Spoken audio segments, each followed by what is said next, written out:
Are you doing that on purpose?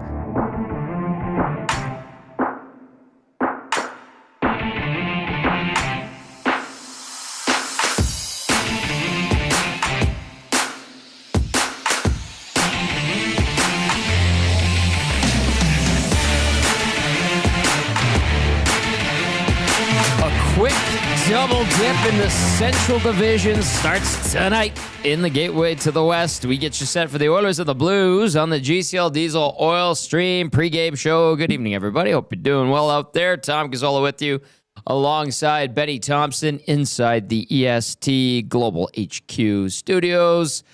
You can text us 780-218-9999. You could get into the nasty chat as well. Oilers and Blues, the Oil. 6-4-3, St. Louis, no bueno, 3-7-2. Game number 14 of the season for the guys in orange and blue. Of course, GCL Diesel, providers of the best diesel engine components around, from turbochargers to ejectors, fuel pumps to sensors. They are the critical engine component experts, proud to serve Edmonton and Northern Alberta for over 50 years. Benny Thompson, how you doing tonight? Great, Tom. Excited for hopefully a continued success game. I don't know if we can say they were successful on the Saturday night game. I mean they won. They were ultimately, but just not like in the way that I think Oilers fans are hoping. I think they're to everybody's satisfaction, if you will. Yeah. And to be fair, I don't know how many people were watching that game intensely. For the Oilers, but let's see if they can take advantage of a weaker team as of right now. In the St. Louis Blues, which I'm sure we'll get into. But. Yes, we will definitely dive into that. We'll have Matt Kassian stopping by in about 10 minutes with Game Changers. We'll also get to some pregame audio and video from the Oil.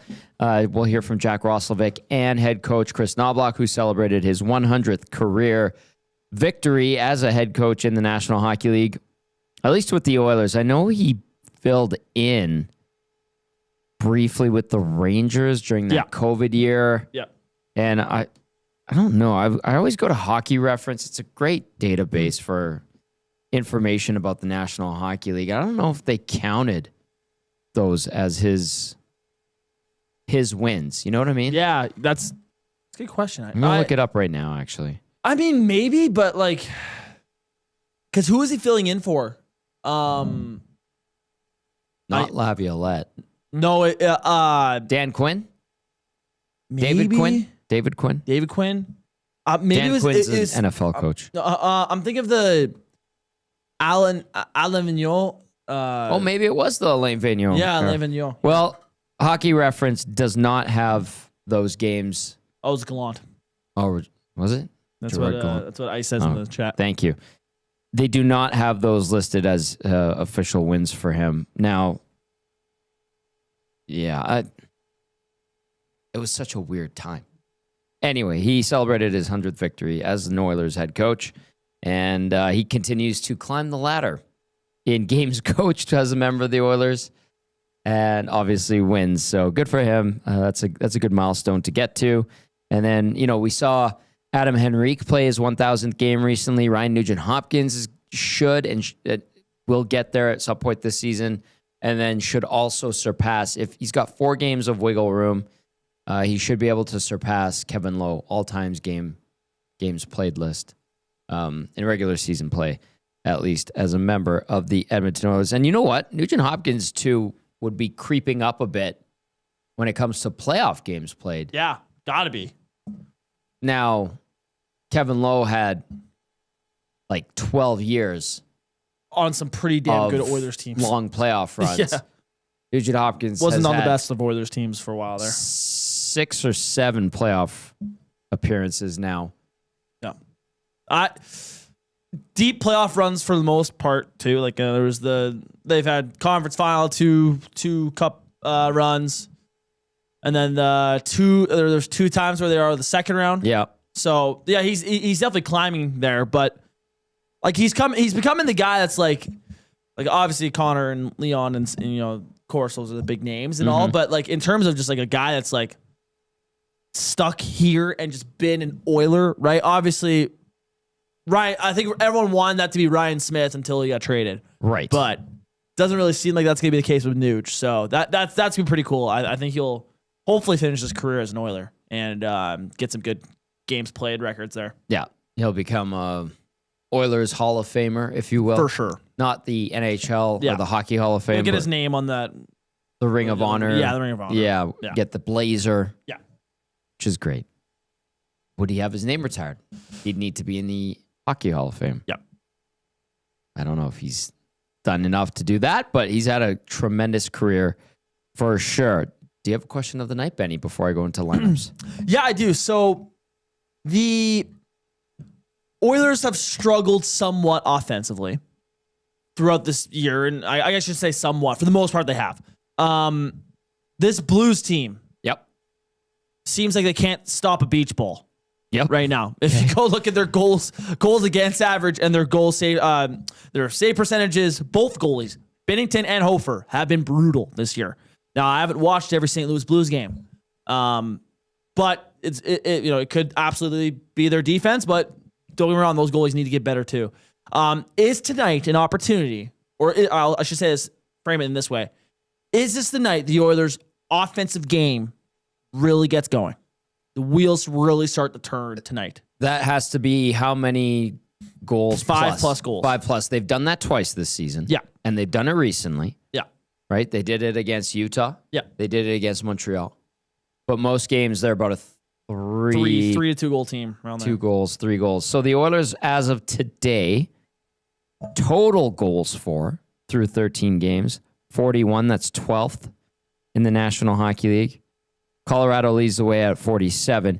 Now, if you go goals for per game, changes things a bit. They're 18th at 3.15 goals for per game. Winnipeg still first at 3.75 goals for per game. It's not ideal for a team that's like known as a very high octane offense team. So the question of the night is, will tonight be the night where the offense ignites? Yes. I'll be positive. I'll say yeah. I'll say they get 5. Yeah. I think I predicted a 5-2 victory this morning or earlier this afternoon. My goodness. That'd be nice. Daylight savings time. On the Oil Stream afternoon edition, I said I think 5-2 was the score that I went with. So yeah, I'll say yes. And maybe another good sign that things are going in the right direction. Now they what are they, 2-0-2 in their last 4? They haven't been particularly great on the road. They've been good at home. I think it's 4-0-2 is their record off the top of my head at home. But yeah, I mean, this is a great opportunity for that to happen. For sure. Against a Blues team that's, like you said, having a tough time keeping pucks out of their own net. Which is kind of surprising. You know what I mean? Like when you think of the St. Louis Blues, to me, they don't excel. You know, they're not a fantastic offensive team, but they're also not a fantastic defensive team. You know what I mean? They're kind of just like solid in both ends. Like I think that's probably the scouting report heading into this year, right? They don't have elite offensive guys that can put up crazy amount of points, but they have solid guys: Robert Thomas, Kyrou, Buchnevich, Holloway. Like they have guys, and then on the back end, you got Preco, Broberg. Cam Fowler, Justin Falk are getting older, but they're still serviceable defensemen. And then Binnington, who's been a pretty solid goalie in his career. Not so much so far this season. Exactly. And Hofer not much better. So I'm very surprised that like this is the case, because it's just like they have the guys to not have that those goals against average and just those goals against goals that high. Like they have the guys to stop that. But they're just not playing like that right now, which is a good thing for the Oilers tonight, because they need to capitalize on that. Tonight's a good night to feast on a team like St. Louis Blues. Are you saying the Oilers are a bunch of hungry boys? They should be hungry boys. They're hungry boys? I don't know how they are, but they should be. All right. What say you? 780-218-9999. Get to the nasty chat as well. Is this the night the Oilers offense really pops off and wakes up? Let us know why or why not you think they will or will not. And Matt Kassian will be dropping by right away here. I see he's just about ready to go. I'm going to get to starting lineups. I'm just looking at some pronunciations. I found the pronunciation guide, the new one. All right, away we go. Let's go into your starting lineups for tonight's action. For the Oilers, McDavid between Nugent Hopkins and Mangiapane. Draisaitl, Cedric Podkolzin and Roslovic. Henrique between Savoy and Frederick. Philp with Howard and Lazar. On defense, Ekholm with Bouchard. Nurse with Wallman. Kulak with Emerson. No Stetcher. No David Tomashek tonight for the Oil. As for the Blues, Robert Thomas with Pavel Buchnevich and Jimmy Snuggerud. Puce Suter with Braden Shen and Jordan Kyrou. Dalibor Dvorsky between Dylan Holloway and Oscar Sundqvist. Nick Bukestad with Alexei Toropchenko and Matthew Joseph. On defense, top pairing. Philip Broberg with Colton Parayko. Just leave it there. Just leave it there. Just leave it there. Cam Fowler with Justin Falk. Tyler Tucker with Matthew Kessel. Out for the Blues, Alexander Texier, Nathan Walker, and Logan Mailloux. Your starting goalies for tonight, 33-year-old Calvin Pickard, 2-1-1 this season, 350 goals against average, 846 save percentage in 4 games this season. Pickard versus St. Louis lifetime, 2-2-1 record, 233 goals against average, 921 save percentage in 7 games. And at the other end of the rink, it is 32-year-old Jordan Binnington, who is 2-4-2 on the season with a 321 goals against average, 860 save percentage in 9 games this season. Lifetime versus the Oilers, Binnington 6-4-2 with the 299 GAA, 898 save percentage, and 1 shutout in 13 games versus the Oil. That brings us to the Advantage Sport Medicine and Physiotherapy Injury Report. Connor McDavid's got a team of specialists. You've got a bag of frozen peas. Get the same locker room approach that's trusted by the best in the game at Advantage Sport Medicine. Book your assessment today, www.advantagesportmed.ca, or call 780-460-9977. Zach Hyman, IR wrist. Kasperi Kapanen, IR knee. Matthias Janmark, IR upper body. Alec Regula, IR upper body. He did skate today, which is good. So did Janmark and Hyman. And then as for St. Louis, Jake Neighbors, IR, it's a leg issue. And then it's kind of a weird thing. They have, at least ESPN did, they have Milan Lucic listed as injured, and it's undisclosed. And why it's weird is because Lucic was on a PTO. His PTO expired. Yep. He got hurt. He's still hanging around. They're going to rehab him. They said they're going to make sure he's up and running. And then they're likely going to give him an in-season PTO. That's what Doug Armstrong was saying. I was reading the article today. And then kind of figure it out from there. And I remember seeing he posted something on his social media in his Blues gear. Yeah. So he's around the Blues. Okay. Let's get to our game analyst, Matt Kassian, for Game Changers. Isn't that odd, Cass? And we saw it here with Chris Kelly when he was on a PTO with the Oilers prior to the Olympics in 2022? Or was it 2018? Probably 2018. And you have a guy that's around the team, not on the team. Technically, it's a PTO, but like, yeah, I don't know. It's just like, did you come across that ever? Not quite like that. No. I mean, you see PTOs every once in a while. You see them during the season. Sometimes, they'll bring a guy in, but to bring a guy in, not sign him, still kind of have him around, and then maybe be bringing him back in mid-season in a PTO. Like, that's kind of really odd. Yeah. Like typically, yeah. Like I didn't even know the Chris Kelly situation was that. Like, I'm trying to think through if I've ever seen another situation like that. And I don't know that I have. Now, there's been guys where they get a PTO mid-season, like where they're rehabbing an injury, they weren't in training camp or anything like that. But I don't know if I've ever seen. So if anyone can think of some good examples outside of the Chris Kelly situation like that, bring that in, because I haven't seen it, and certainly not with a player like this. I haven't. It's just a little odd. Not that there's anything wrong with it. It's just a little odd, a little different.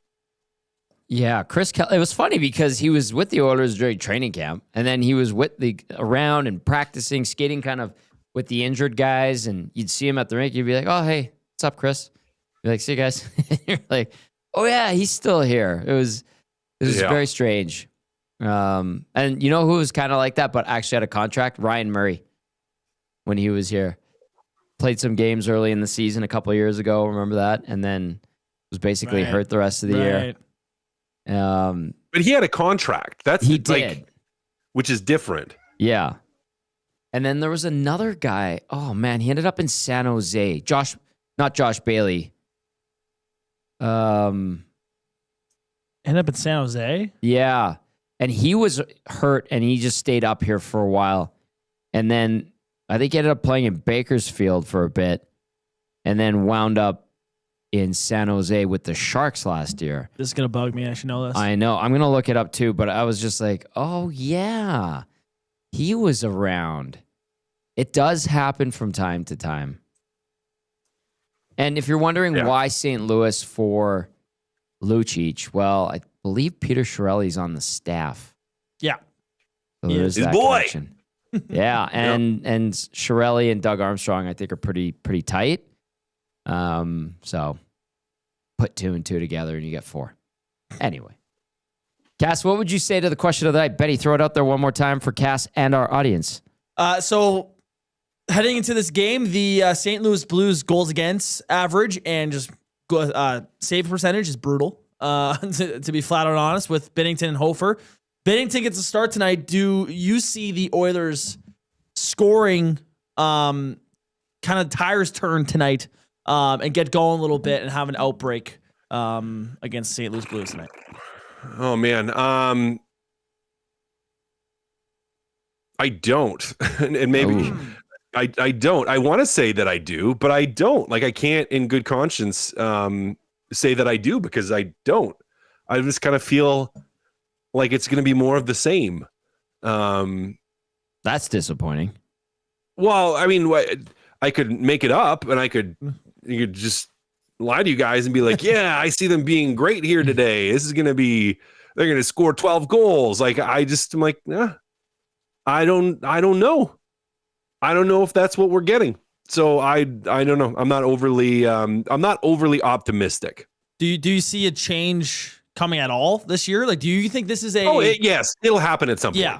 You don't see this team being a 2 to 3 goal team every game. You see it go. No. It'll happen at some point. It'll happen at some point, but and maybe it is. Maybe I'm completely wrong, and maybe that's just my pessimism creeping through.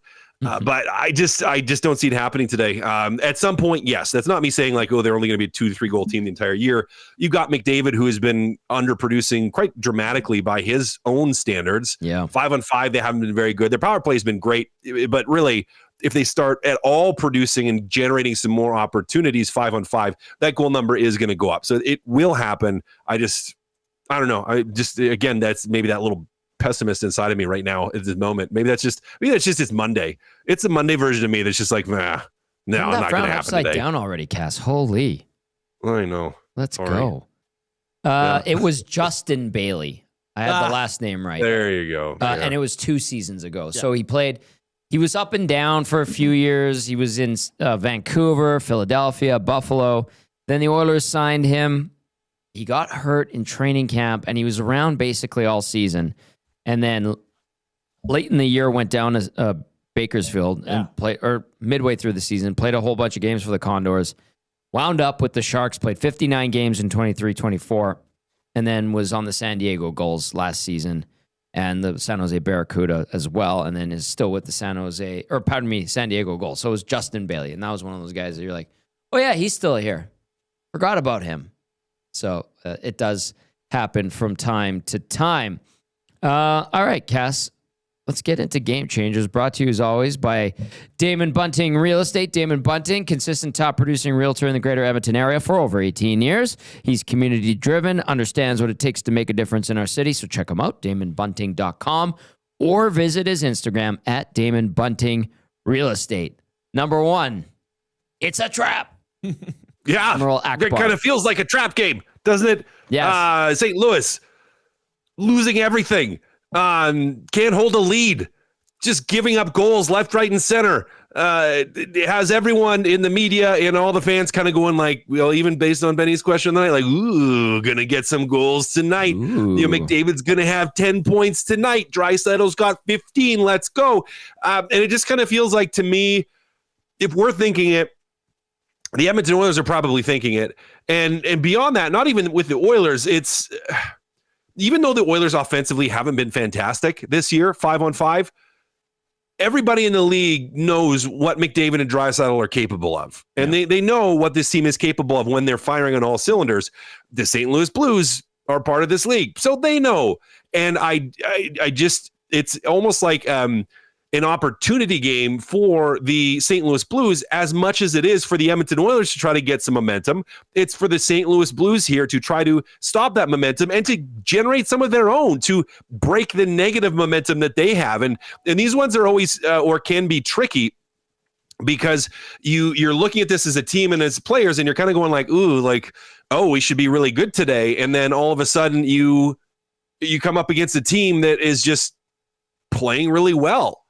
And, I'd look back to like the Calgary Flames when they, was it Utah? I'm trying to think of who they're playing. New York, when they played New York, when Calgary was really, really struggling. And then all of a sudden they just absolutely pummeled New York. And it was like, this kind of a trap game for the New York Rangers, because it was like Calgary lost a whole bunch in a row. They were feeling all kinds of pressure. Their backs were against the wall and they played desperate hockey.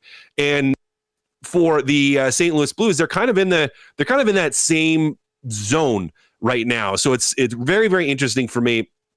A little bit of a trap game for the Edmonton Oilers, and one that they need to find a way to stop some of the potential momentum that, or not potential momentum, but potential push that the St. Louis Blues are going to make. If the St. Louis Blues are sizing up this game, or when they're sizing up this game, Cass, what are they saying about the Oilers that gives them this opportunity to make it a trap game, as you put it? Yeah, I would just say, hey, you're talking about how inconsistent this Oilers team has been. You're saying, hey, this is a team that doesn't have their legs underneath them yet. They've been a group that they've been better at home. Like Edmonton, they've been better at home than they've been on the road. They have some of their top guys that are struggling. Yeah, their power play is really good, so we got to stay out of the box.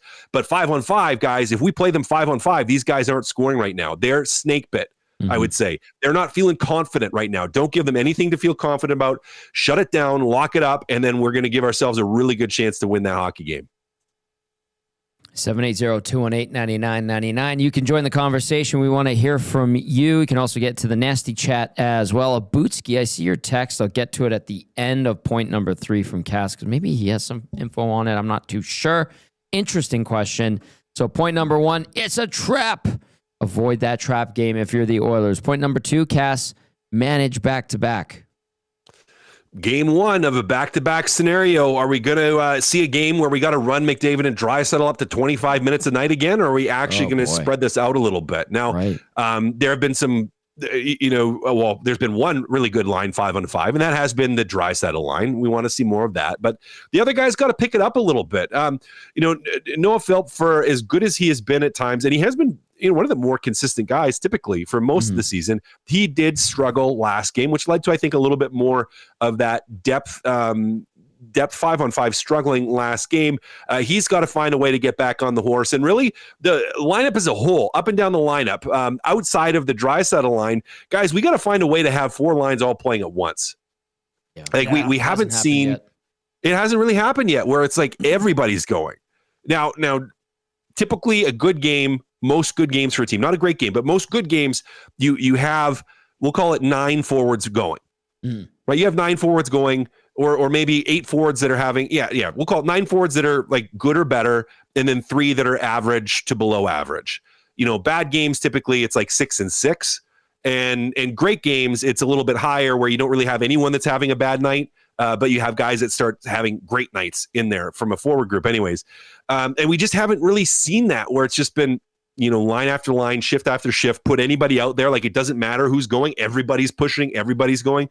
We haven't seen that. Now, it's more difficult to get there in the regular season than it is to playoffs. But I got to think up and down these lineups here. Like, let's try to find a little bit more of that consistency as a whole from this group, and a lot of that to try to help yourself, not just for tonight, but for tomorrow as well, because you do have the back-to-back, you do have travel involved, and you don't want to be too tired. Like at the end of the day, first game typically is easier to win. In a back-to-back, you don't want to put that pressure on yourself for game number 2. So a huge night, I think, for the depth up and down, manage your ice time, manage your shift length, manage your stick taking penalties so that McDavid and Draisaitl can play even less minutes because they've been playing on the penalty kill, and really just try to navigate. We've got 2 games in 2 days here. Let's play this hard, but let's be smart and ensure that we don't just run out of steam tonight and tomorrow, that we have enough juice to get through the both of the games. When you brought up the McDavid Draisaitl 25 minutes in game 1 against St. Louis of a back-to-back with travel, I was just like, ugh. Yeah. Please, no. I can see it happening, though. I hope not. I can see it happening. For the sake of oil country. Even us. Really? I just have a weird, like, if it's like you mentioned, this is kind of a trap game in a way. Like, St. Louis Blues are a better team than what the record shows. And if they get down early and they want to win this game, Connor and Leon get the double shift. God, that just here we go. All right. People are like, no. Yeah. No. I love having Got this your board back. I got the board here, baby. That's what the beauty of being in studio. All right, it is Game Changers. Tom, Matt, and Ben with you. Game Changers is always brought to you by Damon Bunting Real Estate. Damon Bunting, now with the agency. And our game analyst, Matt Kassian, bringing up his 3 points for this one. Point number 1 was, it's a trap. Point number 2, manage the back-to-back. And then, this kind of touches on what Benny brought up in the question of the night. And Cass, you want to see scoring bunches tonight. Want to see scoring bunches. For as much as it could potentially be a trap game, it could not.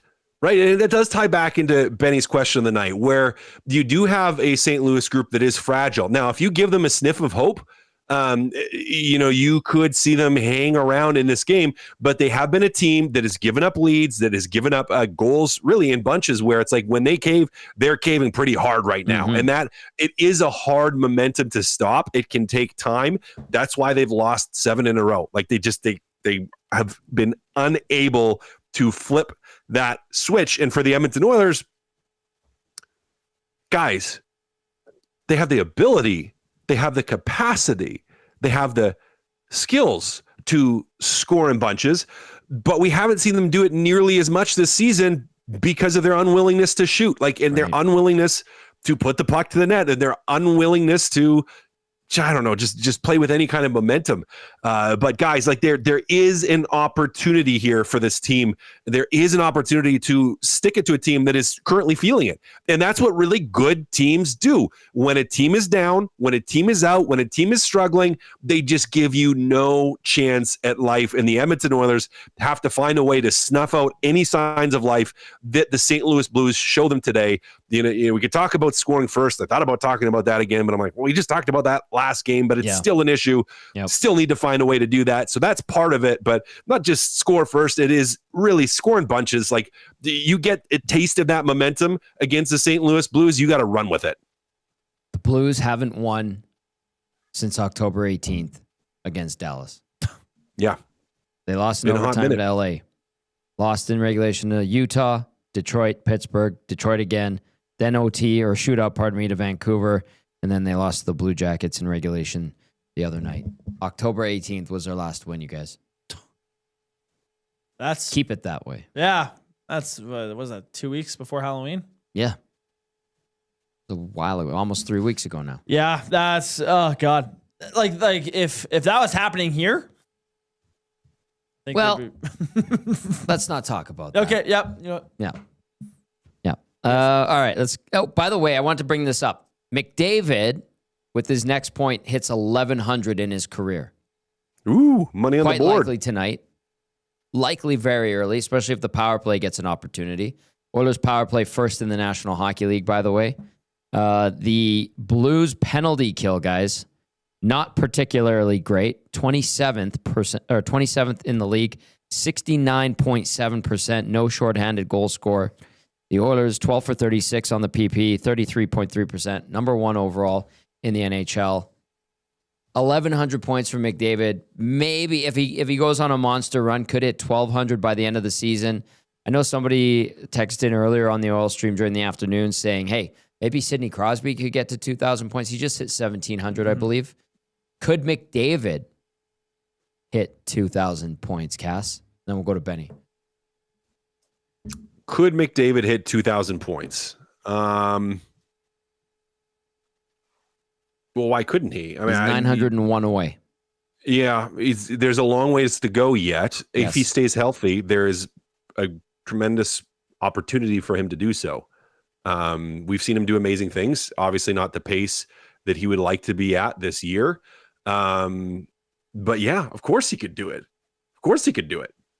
That's to say healthy though. Like it's a pretty big ask still to be able to do it, but he absolutely could. I would put the chances of that happening at like 80%. Yeah. If barring injury, he's going to be productive for his entire career. There's no way he isn't. So like Lemieux, if he was healthy throughout his career and didn't have to retire relatively early only to come back and have some pretty productive season, I think Lemieux would have been there too. Mm-hmm. Yeah. Oh, 100%. There's the argument that Lemieux would have, I mean, who knows, had the scoring record. Like a lot of people argue that Lemieux was the better player, just hurt compared to Gretzky. So, I mean, I don't know. He's everything is barring injury for people. Like, and you never know when they come, right? Connor, like, knock on wood, obviously, something bad could really happen to him, and all of a sudden it's like that's it, right? Yeah. But as long as he stays healthy, which he's been pretty good at for this is probably his first half of his career. Like we're probably hitting that halfway point, hopefully. Yeah. He's been pretty good at staying healthy. So yeah, let's hope that stays that way. Quick refresher, boys. Gretzky, 2,857. That'll remain untouched. Yeah. Unless we start giving away 1.5 points for goals or something stupid like that in the future. Yeah. Jaromir Jagr, who played like a million years and for 17 different teams, 1,921 points. I was being facetious and hyperbolizing, by the way. Mark Messier, 1,887 points. Gordie Howe, 1,850. Ron Francis, 5th, 1,798. Marcel Dion, 1,771. Steve Yzerman, 7th at 1,755. Mario Lemieux, 8th at 1,723. Sidney Crosby, 9th at 1,703. He will likely pass Mario and maybe even Yzerman this year. If he has a great season, maybe even Dion. I could see him sliding into... I think Crosby could get into 3rd place. Yeah. Maybe even push for 2nd at some point. Joe Sakic, 1,641. Alex Ovechkin on the outside looking into the top 10 at 1,630. He will pass Joe Sakic. He is 11 points back of him. What do you think of that list, guys? It's a pretty good list. Not bad company. Pretty good. I think when Crosby retires, like, I don't. Maybe I'm biased. Like I think he could be a top 5 player of all time by the time he retires. Oh yeah, like he's got the accolades. How can he not be? He's got the accolades. If he passes Jagr, which he might, and he will do it most likely with less games. Yeah. Again, potentially, still have to stay healthy. There's still a ways to go. But if he were to get there, I mean, you probably have to start speaking of him in the top 5 players of all time. He's got the hardware, would have the points, would have the accolade. Like it's just, he'd kind of have everything. Yeah. How about this? So after Ovechkin, Phil Esposito, obviously legend, obviously, 1,598 in 12th, and then Ray Bourque. Ray Bourque, 1,579. That is damn good. Paul Coffey, 16th. Joe Thornton and Mark Recchi between Ray Bourque and Paul Coffey. But Paul Coffey at 1,531. That's amazing. Stan Mikita, 17th, 1,467. Teemu Selanne, 1,457. Brian Trottier, 1,425. Adam Oates, 1,420. Doug Gilmour. Man, like this list is just all time. Like it is legendary. Legendary. Which is incredible. Andrei Kopitar, 39th. all-time in scoring, 1,284. Patrick Kane, 32nd. Evgeny Malkin, 28th. Incredible. Just incredible. Anyway, that's for all the stat nerds out there, myself included. I think McDavid could also get to 2,000 points. He seeks point number 1,100 tonight in St. Louis. All right, Cass, did you want to hit on the Blue Jays at all after having a little bit of time to decompress, or you want to leave that alone? Nope. I want to leave it. Okay. I want to leave it. Okay. I understand. Okay, brother. Great game changers as always. I'll catch up with you on the post-game show. Thanks, guys. Sounds good. There's our game analyst, Matt Kassian, with Game Changers, brought to you by Damon Bunting Real Estate. Oh, boy. It was funny. I hopped on NHL Network Radio with Steve Coolius and Andrew Raycroft today. I was talking to their producer, Jake, and he's like, Tom, man, I don't know. Yesterday, I was just kind of like in a haze. I didn't know. I didn't want to do anything. I was just rattled. And I'm, yeah, I understand. You'll be okay, Jake. Like, I mean, I assume he's alluding to the Blue Jays. Yeah. Yes, he was. Like, I certainly wasn't talking about the Ottawa Senators. yeah. I'll be flat honest. Like, I didn't watch a whole lot of regular season Blue Jays this year. Like, I tuned into a couple games, especially like after trade deadline. But that team was so lovable. Like, just through their playoff run, they had guys you just wanted to cheer for. They were they had this underdog mentality, just such a love. There are so many guys there. You're just like, you love the stories behind them. Mm-hmm. And so honestly, like, it hurts on Reed's show. Their off topic was, what's your biggest heartbreak in sports? So it could be your own personal thing, or is a player get traded or whatever. I know it's probably recency bias, but I'd have that up there. This Blue Jays loss, I was crushed. Like, I was on that couch over there. I was so sad. Really? Yeah. I was like really, I thought they were gonna do it. Like, that was it. They had it. It was right there. I was like, oh my God, I'm gonna witness the Blue Jays win a World Series. Like with my own eyes, I'm watching it, and it didn't happen. No, that's too bad. Yeah, it would have been great. Like, that was such captivating sports. It was an epic World Series, and like, I enjoyed it there. I'm not a Blue Jays fan, but so many friends are, colleagues are, and you want them to be happy. You want people across the country to be happy. And I was just like, that would have been an amazing story. It would have been just a phenomenal story, and it didn't happen. It's too bad. But great baseball. Just absolutely riveting. Game to game. Twists and turns, peaks and valleys, roller coaster ride of emotions. Absolutely tremendous, and they captivated the hearts of many. They couldn't beat Yamamoto, though. Unbelievable what he did. He's up for the Cy Young, by the way. Paul Skeens and... Makes sense. I think Sanchez was the other one in the NL. Speaking of Yamamoto. Yes, sir. He scored yesterday. Kyler? Yep. For the Utah Mammoth. All right. It just popped in my Twitter feed. He just got married this summer. I saw him in Spokane, in Coeur d'Alene briefly. Nice. Great guy.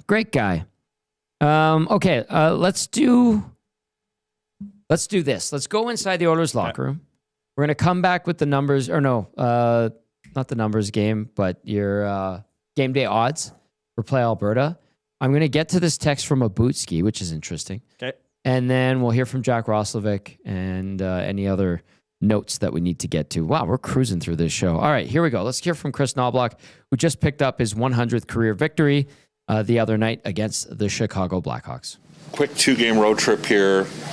Lots of work to do in terms of where the team's at right now.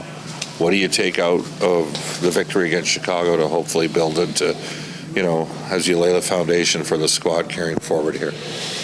Well, the highlight would be our special teams. I think our special teams have been very solid for us, and as long as you're getting good goaltending, special teams are good. 5-on-5 play, should come around. But, we've been talking a lot about playing faster, more predictable, and I think we've been doing that.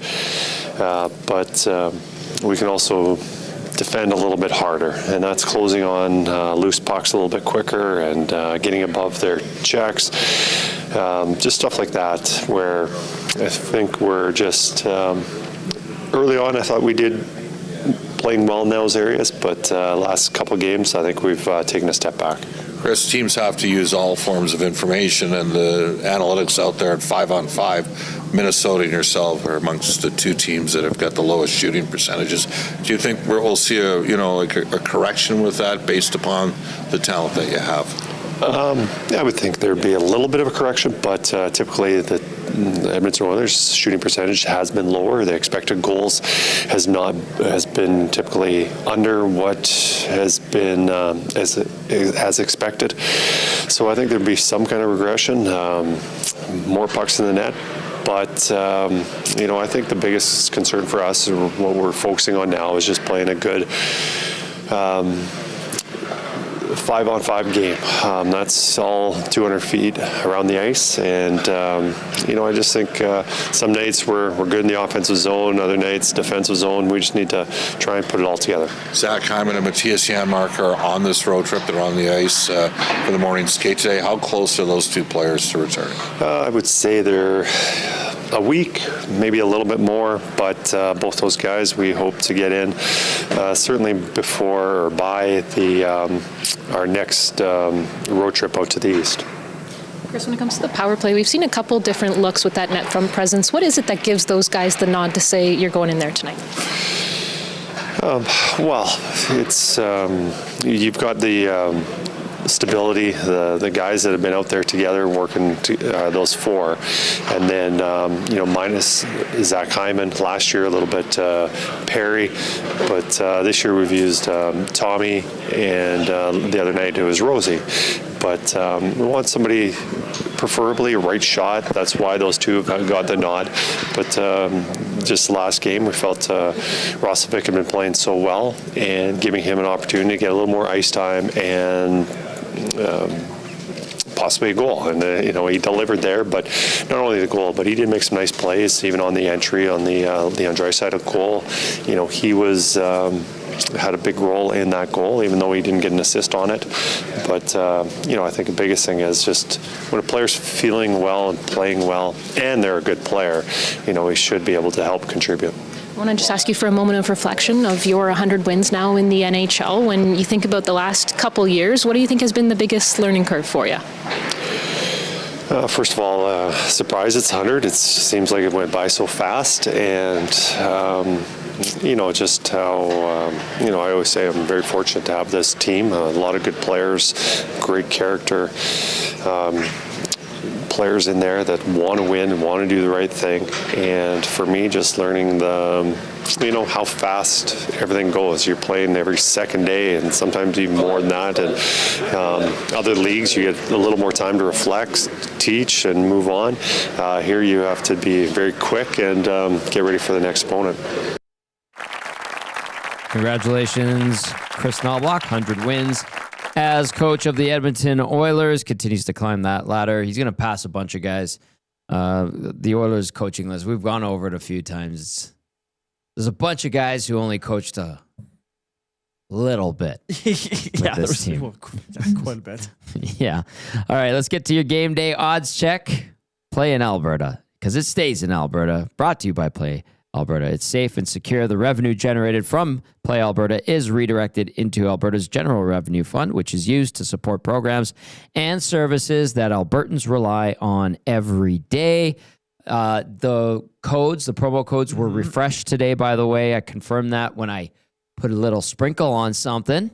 What'd you do? I did Jay's play of the day, and I used the $50 free bet. I used a $50 free bet today, too. On? The early bird bet. You went with the early bird. That's Bouchard point, Oilers to win. Yep. I think that was plus 147 boosted. And then Jay's play of the day, when I last saw it, was plus 108. The early bird bet was plus 2.47. Yeah. Are you doing decimal or are you doing American? Yeah, decimals on my screen. I do American. That's probably the decimal always throws me off. Yeah. Anyway, EST 50, that's a $50 deposit for a $50 free bet. EST Casino, $50 deposit for a $50 casino bonus. Saw the boys playing the live tables earlier today. I always get a kick out of that. EST Sports, that's another $50 deposit for a $50 free bet. Your money line for tonight, Edmonton minus 132. St. Louis winless in their last 7, plus 112. The over-under set at 6.5. The over minus 101. Under minus 132. That is your Play Alberta game day odds check. And those promo codes have been refreshed.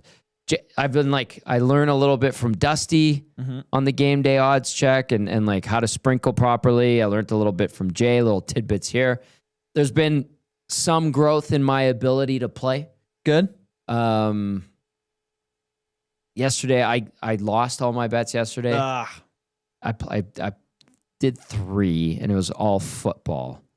I like football more than hockey. Yeah, football is more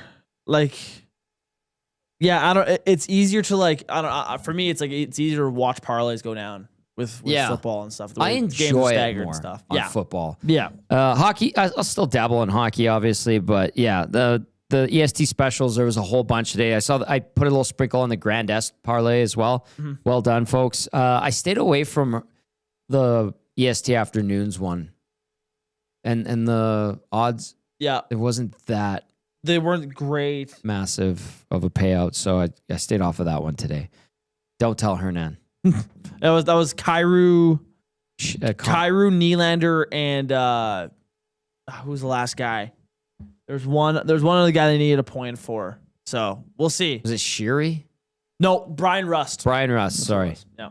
I knew there was a Pittsburgh connection there. Yeah. Anyway, Play Alberta, presenting sponsor of Edmonton Sports Talk. Okay, here's that text I want to get to. It's from a Bootski. It says, "Hey, Tom, do you know if Blues beat guy Andy Strickland has something against Edmonton and the Oilers?" No, not that I know of. Where does that come from? He's reported some stuff over the past couple of years. There was some type of headline he made last year. Oh, yeah, no. He said that Rantanen was going to go to the Oilers. I remember that last year. I remember this, and this was before any talk of Rantanen getting traded, I think. Or, well, there was talk of him, but I believe this was before he went to Carolina. I believe. And he was like, he's going to Edmonton. Was that just hearsay, or was he like? I think that was he's like, I have an inkling. He's going to Edmonton. I have some. Yeah. Now there was sources. interest. Yeah, but it never came close. Like they couldn't when they made the call to Carolina. Carolina's like, you don't have what we want. Sorry. The contract was they would give him the contract. We know Yes. that, but getting the player was a huge hill that they couldn't climb. He, as far as I know, he's really dialed in, and I think he's really good. Yeah. I don't know if I've really talked to him, but I never have had a issue or anything like that. I'd have to look or at heard it. of that. I think he's just really good.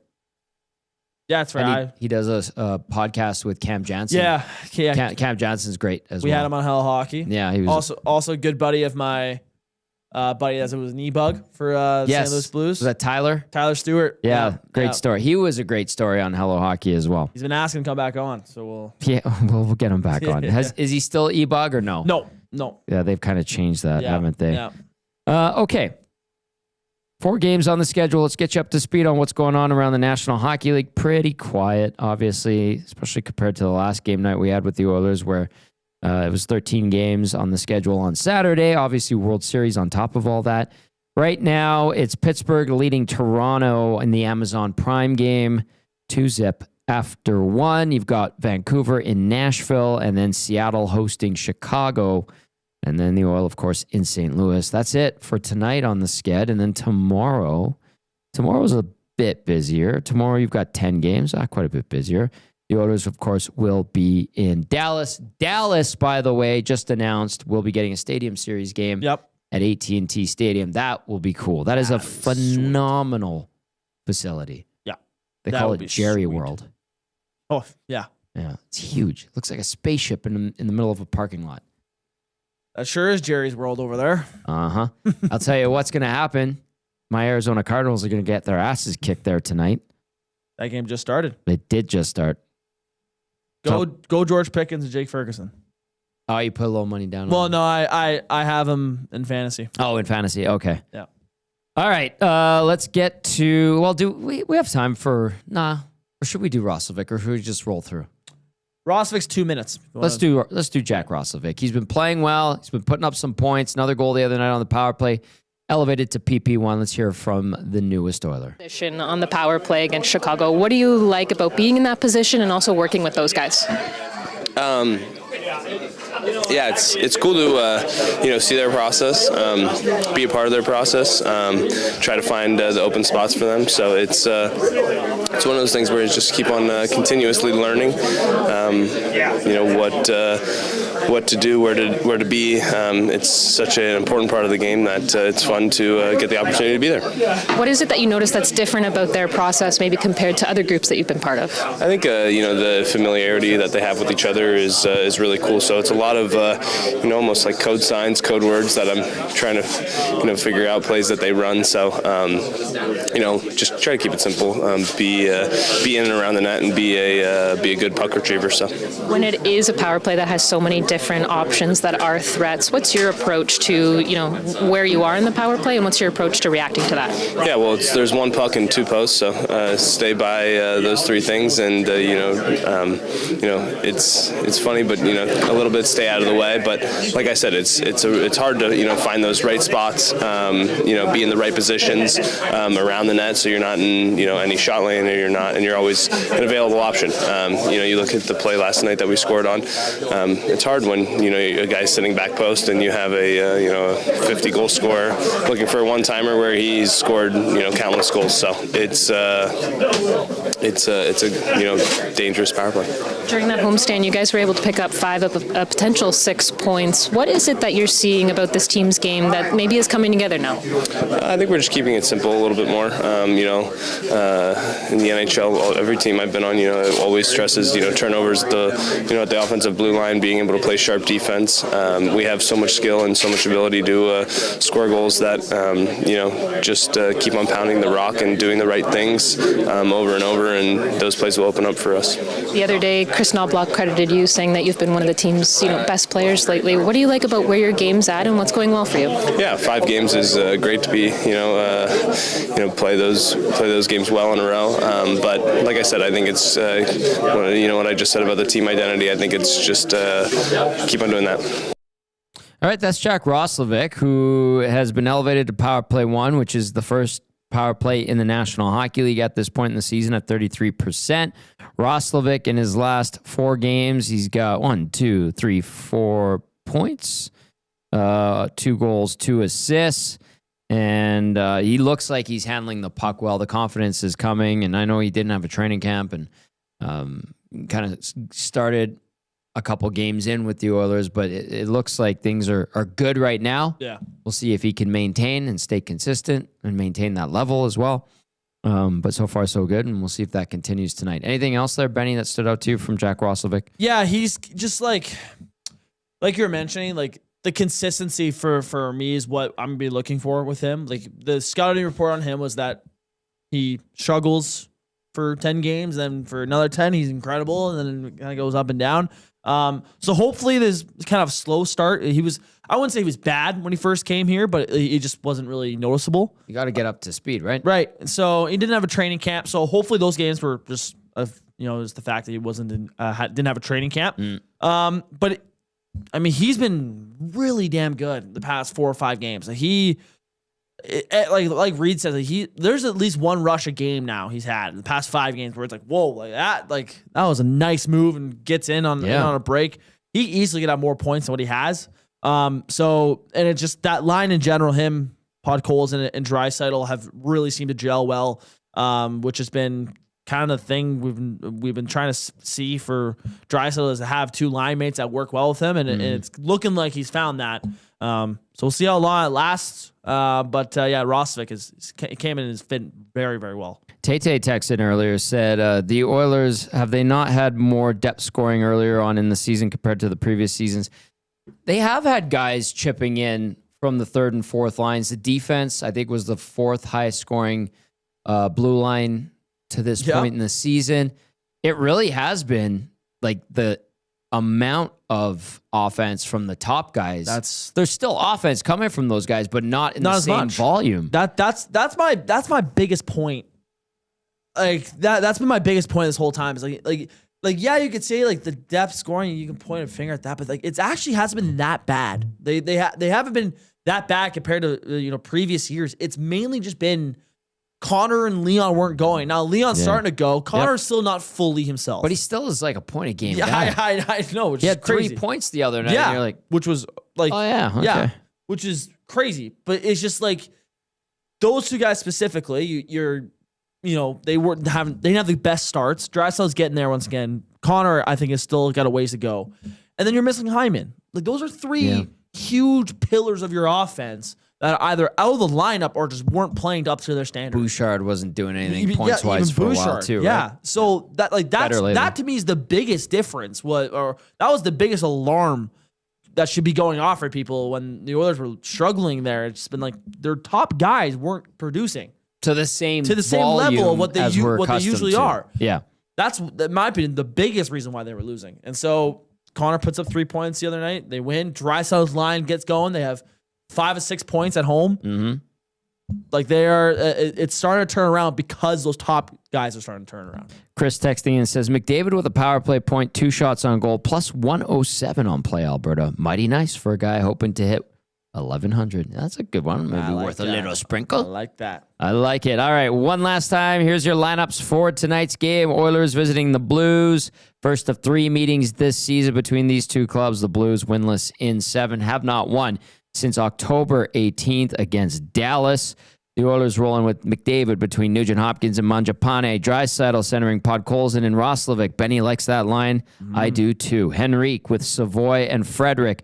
Philp between Howard and Lazar on defense. Ekholm with Bouchard. Nurse with Wallman. Kulak with Emerson. No Stetcher, no Tomaszek. As for the Blues, Robert Thomas with Pavel Buchnevich and Jimmy Snuggerud on his wings. Puce Suter with Braden Shen and Jordan Kyrou. Dalibor Dvorsky between Dylan Holloway and Oscar Sundqvist.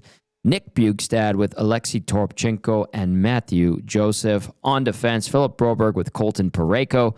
Cam Fowler with Justin Falk. Tyler Tucker paired up with Matthew Kessel. Out for the Blues, Alexander Texier, Nathan Walkamite, and Logan Mayu. Your starting goalies, Calvin Pickard for the Oil, Jordan Binnington for the Blues. Both guys with some ugly averages. Pickard 2-1 and 1 record with a .350 GAA, 846 save percentage. Binnington 2-4-2 with a .321 GAA, 860 save percentage in 9 games this season. That is going to do it for the GCL Diesel Oil Stream pregame show. For Benny Thomson and Matt Kassian, I'm Tom Gazzola saying enjoy the Oilers and Blues. We'll see you on the postgame show. Ciao for now.